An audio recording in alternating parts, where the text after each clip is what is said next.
Hi friends, welcome to my venue. അപ്പോൾ ഇന്ന് നല്ല അടിപൊളിയായിട്ടുള്ള ഹാൻഡ് വർക്ക് എതിർപൂർത്തിയായിട്ട് കാണിക്കുന്നത്. ഇത് നല്ല മസ്റ്റർഡ് യെല്ലോ കളറിലാണ്. അപ്പോൾ നമ്മൾ യോക്കിലേക്ക് നല്ല നല്ല തിക്കായിട്ടുള്ള ഒരു ഹാൻഡ് വർക്ക് ആണ് കൊടുത്തേക്കുന്നത്. ഞാൻ കാണിച്ചു തരാം. നല്ല ഗ്രീൻ കളറും റെഡ് കളറും വെച്ചിട്ടുള്ള ബീഡ്സ് വെച്ചിട്ട് ഇതേപോലെ ഈ ഒരു വി നെക്ക് പാറ്റേണിലേക്കാണ് ചെയ്തേക്കുന്നത്. ഇത് കണ്ടു, ഇതേപോലെ നല്ലൊരു ഡിസൈനിലാണ് കൊടുത്തേക്കുന്നത്. ശരിക്കൊരു ഡാർക്ക് ബോട്ടിൽ ഗ്രീൻ അല്ല, ഒരു റെഡും കൂടെ മിക്സ് ആയിട്ടുള്ള കട്ട് ബീഡ്സ് വെച്ചിട്ട് നല്ല ഭംഗിയിലാണ് ഈ ഹാൻഡ് വർക്ക് ചെയ്തേക്കുന്നത്. ഇതുപോലെ ഉണ്ടാവും വി നെക്ക് ഈ ഒരു ഷേപ്പിൽ. മസ്റ്റർഡ് യെല്ലോ കളറിലാണ് കേട്ടോ. നല്ല ഇരുണ്ട മഞ്ഞയാണ്, നല്ല രസമാണ്. പിന്നെ ഇതിന് സ്ലീവിലോട്ട് നമ്മൾ കൊടുത്തിട്ടില്ല, നെക്ക് മാത്രം ഒരു ഭംഗിയായിട്ട് കൊടുത്തിട്ടുണ്ട്. നമുക്ക് സെയിം ടോൺ തന്നെ വേണമെങ്കിൽ ഈ ജോർജറ്റിന്റെ സെയിം ടോൺ തന്നെ വേണമെങ്കിൽ ദുപ്പട്ട പെയർ ചെയ്യാം, അല്ലെങ്കിൽ ഗ്രീൻ പ്ലെയിൻ വേണമെങ്കിലും ഞാൻ സെറ്റ് ചെയ്യാം.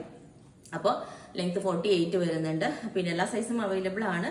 ബുക്ക് ചെയ്തിട്ട് ഒരു 10 വർക്കിംഗ് ഡേയ്സ് കഴിഞ്ഞിട്ടായിരിക്കും ഡിസ്പാച്ച് ചെയ്യുന്നത്. അപ്പോൾ നിങ്ങൾക്ക് വേണമെങ്കിൽ താഴെ വാട്സാപ്പ് നമ്പർ കൊടുത്തിട്ടുണ്ട്, അതിനകത്തേക്ക് കോൺടാക്ട് ചെയ്ത് ബാക്കി ഡീറ്റെയിൽസ് ഒക്കെ പറയുന്നതായിരിക്കും. സ്ലീവിലോട്ടും ചെറിയ രീതിയിൽ ഹാൻഡ് വർക്ക് വേണമെങ്കിൽ സ്പെഷ്യലായിട്ട് കസ്റ്റമൈസേഷൻ നിങ്ങൾ പറഞ്ഞാൽ മതി. Okay, thank you.